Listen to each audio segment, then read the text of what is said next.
Welcome to our garden here in upstate New York, Zone 6A, on a very blustery early November day. We love the change of season here in our area, and we have a couple projects that we want to get done to get ourselves ready for those cooler temperatures, including taking down these lovely dahlias. We're going to be pulling some annuals that are still in the ground and even putting a few bulbs in the ground. But let's start here with my number 6 dahlia. I call it number 6 because I saved 6 dahlias that I grew from seed last season, and this was actually the only dahlia I labeled them 1 through 6, or 1 through 10, the ones that I saved. Number 6 was the only one that actually survived storage over the winter, and I had 3 tubers. They've turned into 8-foot tall, giant, gorgeous plants. I mean, how can we not talk about the size? Let me back up. This is not the entire size because some of these branches actually broke. They broke our stake right out of the ground. So they had long stems, beautiful color. I really love it. And now we're going to lift them and do what we've got to do to have more of this beautiful dahlia next season. Now, saving seeds from these is not on the agenda, right? I wasn't going to save seeds from these because I've saved seeds in the past and I love it and they grow really well, but I just really love this tuber. So how do I say it correctly? If you save seeds, you're not guaranteed the same plant next year. But if you save tubers, you are getting the same plant. yes. Okay? So all we really have to do for today's purposes, I'm going to be cutting them down to the ground, lifting them up, and there'll be a big clump of tubers. I'm going to use the jet setting on our hose, clean some of the soil off, and then I'll let them sit for a couple days to dry before I divide them and store them for winter. Okay? I got it. You got it? I got it. So this was, pretty easy task here. I'm just gonna go through these massive, one of the canes was almost an inch thick. I cannot believe how big. Yeah, these were like little trees. Yep. We definitely didn't know they were going to get this big, so we put them in a not ideal spot for them. No, this wasn't the right place. I don't think they're going to be a front of the border plant next year. Yeah, the amount of space that I'm about to free up for a new plant next year, it's pretty remarkable. I couldn't get over how fast these just kept producing flowers, new flowers constantly. They were so beautiful. They also lasted in a vase really long, so that's all good news. This is the, whatchamacallit? Oh yeah, the farmyard. Farmyard. Now what was the style of this dahlia called? Is it called like a collarette? It was, the original seed it came from was a collarette. I like this style of dahlia with the open face. That's a good question. If somebody's looking at it on the screen, I'm gonna put some fresh bloom pictures up. Let me know, would you still call it a collarette or is it an anemone? No, not an anemone. It's definitely not an anemone type. There's so many kinds of those are fun single ones. petals. Oh, right. Because we're not dahlia people. We like a dahlia. We like but there are like dahlia people. Yeah, the people who are experts in the field. Yeah. We dabble in dahlia. Dahlia dabblers. We're dahlia dabblers, not dahlia experts. I am going to save some seeds from this just because I can. Well, also, I was thinking we have those jars of dahlia seed heads behind me in the office, and they're just pretty. They are. Like if you fill an empty glass jar with dahlia seed heads, it's just pretty decor. They are pretty. The method of saving seeds from the dahlia, I will demonstrate that very quickly. Hold on. I don't have a good enough grip. Come here, Eric. Let me show you how I'm going to save seeds from this dahlia. This dried seed head, literally in here, if you squish it, all that little black papery stuff, that's a seed right there. So there's hundreds of seeds in each one of these little guys, which means that there's hundreds and hundreds of different potential flowers that you could grow next year. Depending on what they were cross-pollinated with. And we did have some other dahlias, but not a lot. I think you had planted some over there. I did. What those were dahlias that came from the same seeds I saved last year. So they wouldn't have been the same as this, but they were from a similar style. but that still could have cross-pollinated, so you never know what we're gonna get. While Christopher's cutting off seed heads, I'm gonna go ahead and start digging up these dahlia tubers. I'm gonna move the compost aside. We use compost as mulch just to kind of see how far out these tubers go. There's a drip line right here. These are enormous. I don't remember the size they were when they were put in, but I know it's on video somewhere back in May or early June. And I'm gonna use this fork to lift them up. This is going to be a gorgeous clump of tubers. Now, inevitably, I'll probably damage some tubers during this process. Those are not tubers we would want to save over the winter. And I know over the years, Christopher's tried a couple of ways of saving the tubers. Interesting, much more shallow than I thought. I know that he has done vermiculite, he's done the plastic wrap, he's done all different kinds. How'd we do? Honestly, This looks I have good. no idea. This looks really good. Does it look good? It's I mean, show the camera, show the people. It's like 10 times the size of what it was last year. I can't wait to see this when it's blasted out with the hose. But you did a good job. I don't see any pierced tubers minus this one pierced end of a tuber, but it looks like you did a great job. Thanks, I'll keep going. This one looks like it's even bigger. Wow. All right. Wow. Well, this is basically planted in compost, remember, because it's the new garden bed. Yep. Cool. There's another one.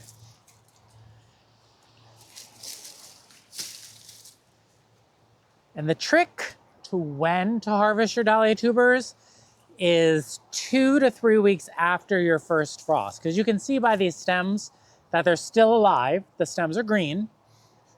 So they haven't been taken by the cold weather yet. But they definitely wouldn't survive or continue to put on more growth in this current weather. Because as you saw, all the stuff above ground was very brown. Very brown. Oh, I'm so excited about this. There's one. Oh yeah, well, this one decided to Evacuate early. Evacuate early. Okay. There's that clump. And then, while I'm down here, I'm just gonna grab these lobelia. These were an annual from Proven Winners. I wanna say like azure blue or something like that. Yes, they were azure blue. They did pretty well for us, I think. Of the 4 coming out in 2025 lobelias, this one, 2026. 26, sorry. This was by far the most successful. Yes, I liked this one a lot. And the other thing I want to do while I'm back here, pull this. Oh, wow, this bamboo stake. This dahlia. We're just going to do a little bit of cleanup of this Verbena bonariensis back here. Can you believe, Christopher, This was just seeds. that this is all new this year? That I was reflecting on some videos from earlier in the season, and I look out here at this picture of the fall with you down in the bottom corner right now. I can't believe that this happened in one season. I know. Also, did you remember there was a North Pole arborvitae back here? I didn't remember that there was one at all. That's very funny. Now this is Verbena bonariensis. Christopher grew from seed a couple of years ago, and now it just reseeds itself throughout the garden. And when it does that, we just put the seedlings wherever Yeah, we want more verbena. And very so- easy to transplant. Yeah, so we want verbena over there. He just shakes the plant there. And also the birds love the verbena seeds. So You know, what's funny though, Eric, every year when we're throwing this away, I shake it all over the berm. Everywhere at the big top of the hill, it's never been able to make its way through the grass and berm weeds know. up there. Christopher, look on the ground right here. Look at all the verbena seedlings. That, yeah, it looks like sawdust. Yeah, the birds are gonna eat all that too. I mean, the birds love the verbena seeds, the catmint seeds. They love all that. when you pull the next one, Eric, be a little careful because there is a beautiful Spice Cowboy viburnum in there that I think did very well considering it was pretty buried by verbena. Oh, way back here. Okay, let's unearth this Spice Cowboy viburnum. Which was a gallon size, if I'm not mistaken. It was pretty tiny when we planted it. Wow, I'm gonna be covered in verbena. Can you see it at all yet? I can't see it yet. Okay.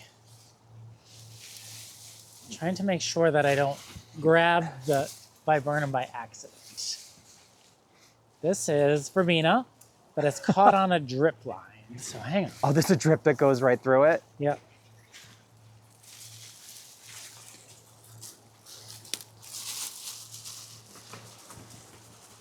Shaking that soil off.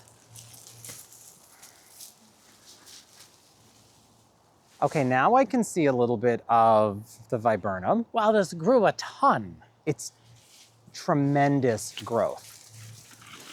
Now some people would... That is a huge verbena, sorry. So some people would want to wait till spring to clean up their garden.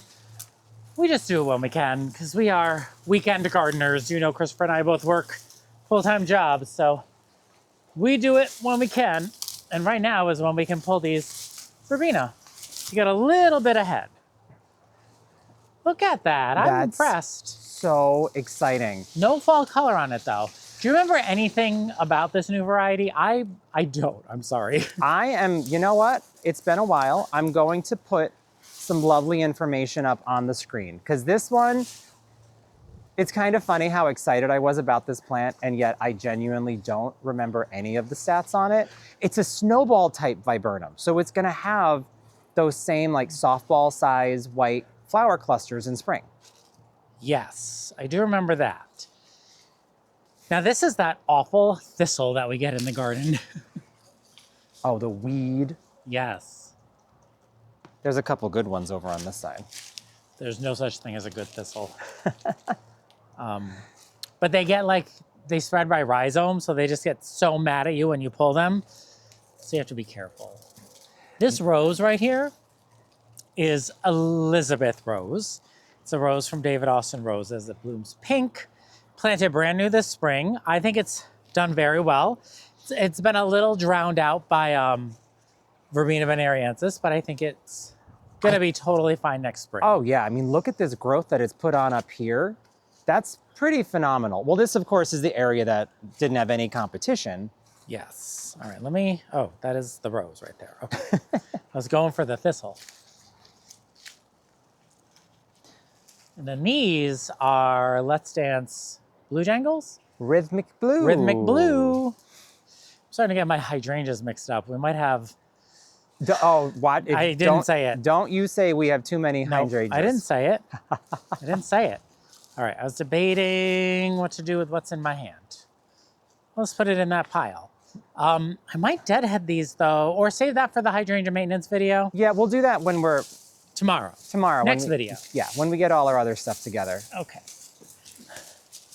That's an incredible transformation by pulling out just the verbena. I mean, it really is. And those verbena seeds right now are kind of getting raked in. I mean, I'm just tidying it up. Next year, whatever seedlings survive, if we like where they are, we'll just leave them. If we don't like where they are, we can pull them or transplant them to another area of the garden. And then as you're finishing that up, Eric, you can see here how there's two shrubs that seem kind of dinky considering there's a huge fence. Pinky Winky Prime is a very large panicle hydrangea. And I do remember that Spice Cowboy viburnum gets about 10 feet tall as well. And I had this idea of that being like kind of not tree form, but just like tall shrub form with the big, beautiful roses below it. Yeah. And then our annual of choice below. Have a little mixture of those items, but in time, they're really gonna fill this area and there won't be room for any more verbena. That's true. Now, most of this debris that you see at my feet, all this foliage and leaves, we're just gonna leave because it's gonna decompose and add nutrients into the soil. So we don't have to worry about removing any of that. And next year, A lot of it will be decomposed, but it'll just get covered up with a brand new layer of compost. So no worry about that. I mean, if we had like disease on the rose or something, we would take care of that foliage and remove it, but it's been very healthy over here this year. Yeah, I mean, So I'm comfortable leaving this so that it can add nutrients back into the soil. all right, so we've got our 3 giant clumps, and in an effort to not get a big pile of mud on the lawn, I brought them back over here. Let's hit it with I'm gonna stand back. That's a good idea. Let's see what we get. There's some tubers. Oh, there they are. All right, if you stop for 1 second, I'll zoom in. Look at all those happy little guys. Gorgeous.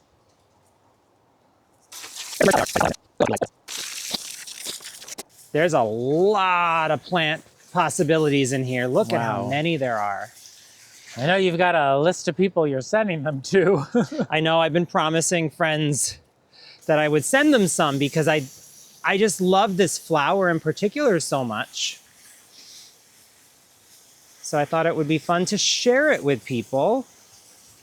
So next step is to make sure these dry really nicely Yep. before attempting to store them or divide them. Yeah, that was the next thing I wasn't sure if I had mentioned. I'm gonna put these on a wire rack in the garage now that they're soaking wet and somewhat clean, and I'll leave them there for a couple days to dry. Then I'll go ahead and divide them and prepare them for shipping to friends and however I decide I'm gonna store them. I think you mentioned, Eric, sometimes I do vermiculite or plastic wrap. We'll see what the method is this year, whatever Let's see strikes what we me. have on hand. But that's my 3 number 6 clumps. While we're heading to the garage, Christopher, while we're in there, I want to grab some black chicken wire because I want to protect the swan song, Oh, the new yeah. Styrex. I think something really likes the taste of it. Okay, I'll get I'm the afraid chicken it's not going wire. to make it if we don't protect it. So we have found that this vinyl coated black chicken wire is the most effective thing in our garden to protect against rabbits during the off seasons, even during the growing season. For real. Actually. And you might remember we recently planted this swan song Styrex. It's already had its leader nibbled off by a deer. And you can tell it's a deer because it was just kind of torn off. I think it'll be fine though. But just in case, we're gonna wrap it in some black chicken wire for the winter. I have an idea for how to do this to make it look nice because, you know, it is right in the middle here. Thankfully, the chicken wire rolls that I get are the 3-foot high, and then I cut it in half to make the 18-inch. 18-inch high seems to be perfect for bunnies. So like this height, wrapped around a rose, no bunny issues. But I'm gonna go with the 3-foot height for the Styrex. Oh yeah, for sure. And maybe we can take one of our black chicken wire cloches and top it off. And put it on top like a hat. Maybe. That should be Is good. that wide enough? I think that's good. There we right? go. And then we'll use a landscape staple and just make sure we secure it into the ground.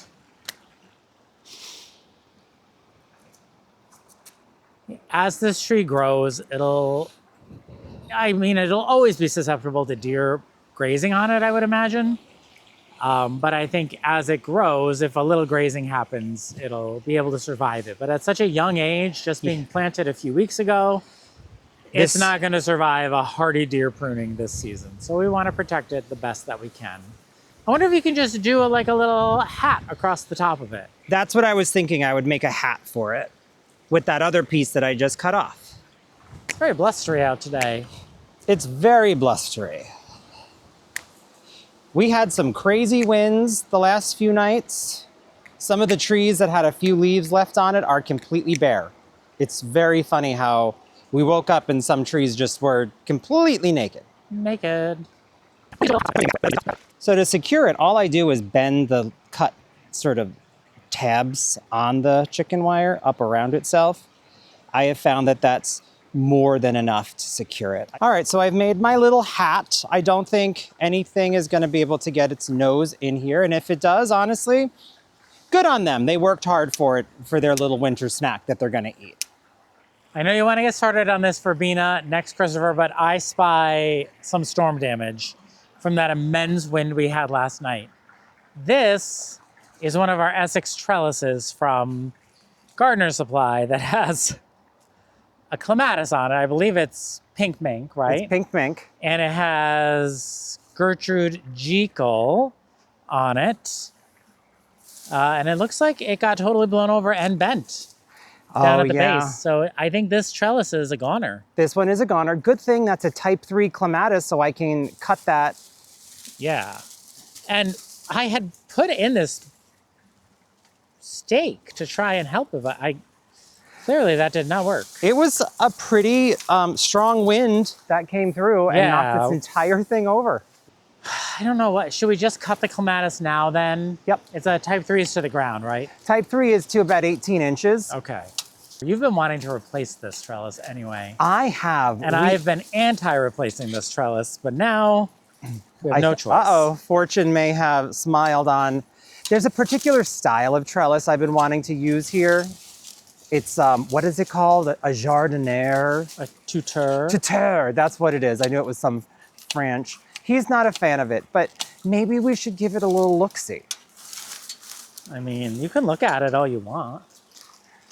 It's just taking space up in the garage. It's true. I think Gertrude's gonna get a little cut back too right now. That's okay. I did see a trellis at Fadigan's I really liked. I wonder if it's tall enough. Do you know which one I'm talking about? I don't know which one you're talking about, but I'm curious. Yeah, we're gonna have to go on a holiday shopping trip there. And maybe they still have it. And I'll show it to you and you can decide if you like it better than some of the other options we might have. How about that? Okay. I think it's really pretty. I think you would like it. It looks it's a little more obelisk-y. Okay. A little more pointy to the top. Would you say it's close to 10 feet? No. Nor does it need to be. I don't. You know, I like a tumbly clematis. Yes, he wants the clematis to have this tumbling look. And the trellis I have in mind that he doesn't like would give him all that tumbling look. It's just a little taller. Gertrude, you might not have gotten enough sun because of the clematis. That's interesting. There's the tie, because I tried to tie the trellis together.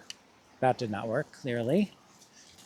This is one of the earliest trellises that we got at Gardener Supply, so I have a feeling maybe it had just run its shelf life.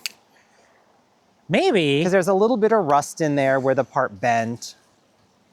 Yeah, that's true.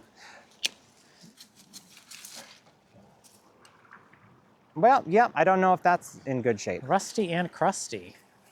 All right, so that's, unfortunately, I wonder if we play with it a little bit, if we can bend it back into shape. We'll have to see, or if it's too far gone.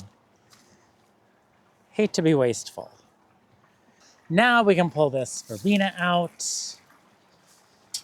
This verbena, we kept pulling throughout the season. There were quite a few seedlings in the Eustacia vi rose, but I feel like there were still too many. This really took over the poor rose. It did. And it grew right through some of the metal caging. Oh, wow. You know what? It probably did so well here because there is drip around the rose.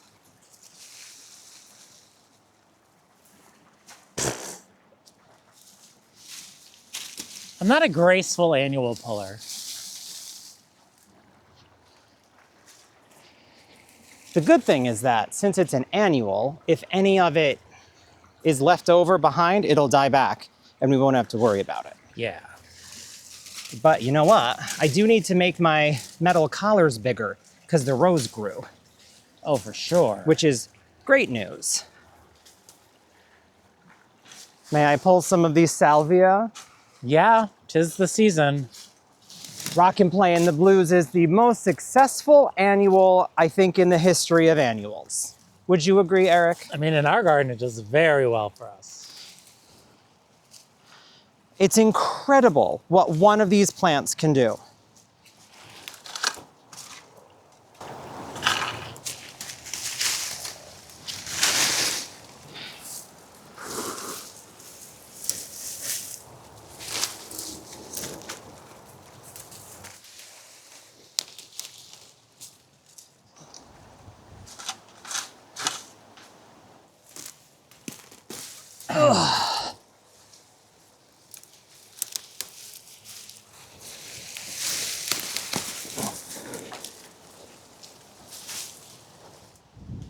All right, I think we should take after that. You mean that purple castor bean? Big bean. Do it. Look at the size of this trunk, Christopher. I feel like you have to zoom in on this. I can't believe how gigantic the trunk is. I mean, look at that. It's a tree. It's like 2.5 And we thought that inch. this was gonna be enough to hold it up. Right, just that little tiny green stake. All right, we're gonna leave all this other stuff up for nature. This, interesting. All right. I might need a shovel, I'm not gonna lie. Yeah, should I get the root slayer? Sure. Here is the root slayer. All right, wish me luck. Honestly, I can't believe how big this thing is. Oh my God.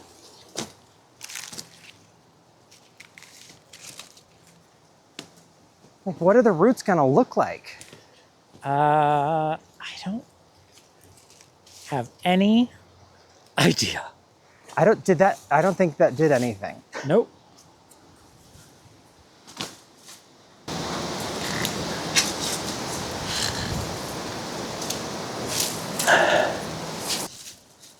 Okay. It's definitely on the way. I'm gonna cut it in the center.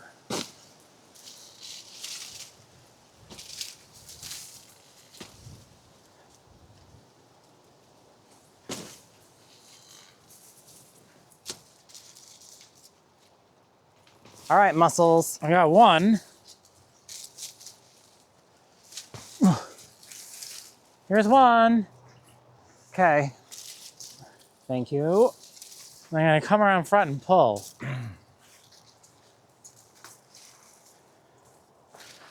There's a sense of freedom to gardening in the fall where you just don't care where you step. Rip it out. Jeez Louise. Okay, you got it. It's ripping. It's a good thing I'm filming because that could have really easily been like a America's Funniest Home Videos where you just got like shot across the lawn.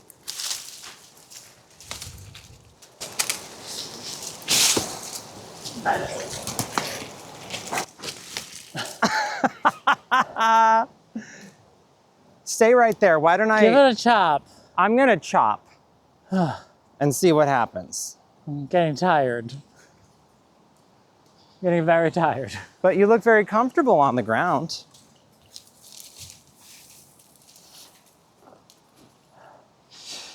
Oh yeah, this is so tied into drip down here. That's what's happening. Okay. There you go. All right, let me get myself up. Before we chuck that, there's some seeds left on there I'm gonna cut off quick. All right.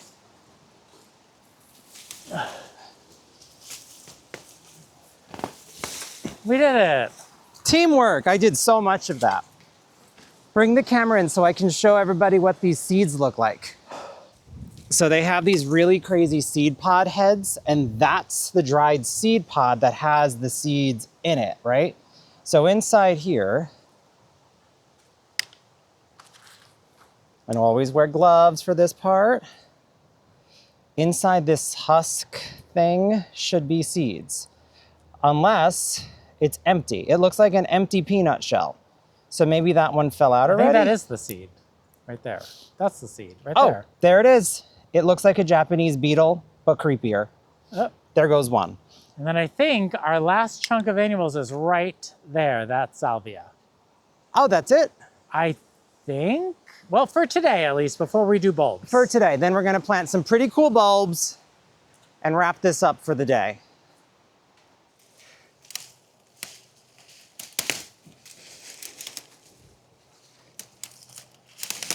Now it's time to plant our first batch of bulbs for the season. So these are the type of bulbs that you'll plant in the fall that bloom in the spring. These are Party Balloon Alliums. They're a new variety from proven winners. What makes them unique is that each bulb will put out multiple flowers, which is pretty unique for alliums. And what's also cool about them, is they will come back for us year after year because they're hardy in zones 4 through 9.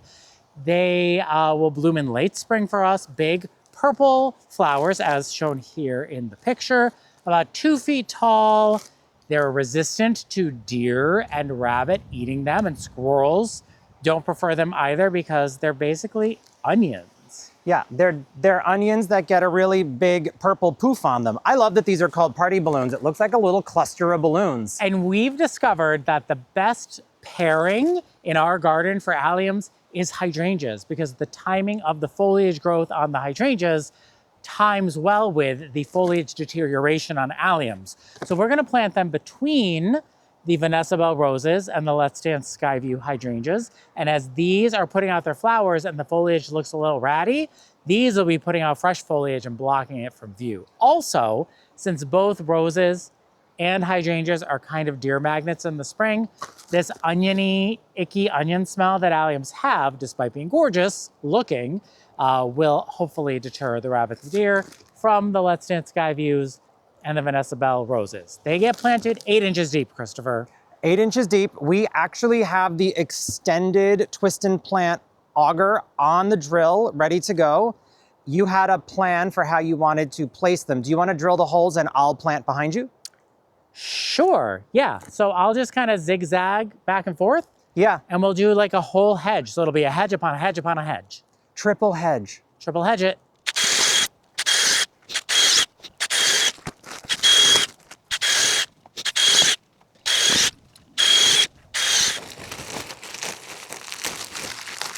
Some of these bulbs are really obvious what direction to plant them.